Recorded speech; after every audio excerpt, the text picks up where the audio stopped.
Nós vamos tentar aqui conversar com o senador. Senador Eunício, o senhor recebeu a prefeita de Vajota e a presidenta da Câmara em seu gabinete e elas ficaram muito satisfeitas por isso. Foram mais uma vez lhe fazer pedidos em nome da população de Vajota? Foi, claro, cumpriu o papel de prefeita, né, de ir a Brasília atrás de recursos. E eu tinha feito um compromisso com a prefeita, dizendo que ia ajudar, e já foi encaminhado esse resultado e ela vai ter os recursos que foram prometidos pelo senador Eunício Oliveira. Vajota esteve presente aqui, centenas de quilômetros rodados para chegar até o encontro regional em Barreiras.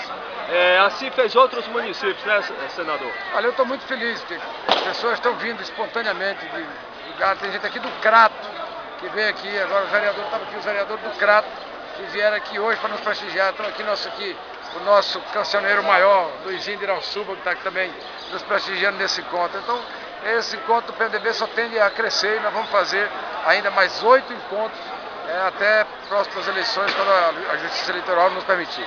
Senador, para terminar, o senhor esteve reunido com produtores rurais do Nordeste inteiro. Como é que foi isso? Do Nordeste inteiro, mas principalmente com a área econômica, a presidente Dilma que sancionou a lei e resolveu, graças a Deus, a questão de 502 mil famílias endividadas do Nordeste brasileiro. Então eu quero aqui aproveitar para dizer para cada agricultor que vá ao Banco do Nordeste. Se você estiver endividado, vá ao Banco do Nordeste. O banco não pode criar nenhuma dificuldade e tem que renegociar suas dívidas nas bases da lei que nós aprovamos a semana passada. Grande abraço, senador. Muito obrigado. Deixa eu tirar uma foto aqui no site. Olha só, Eunício aqui sendo bastante solicitado para tirar fotos.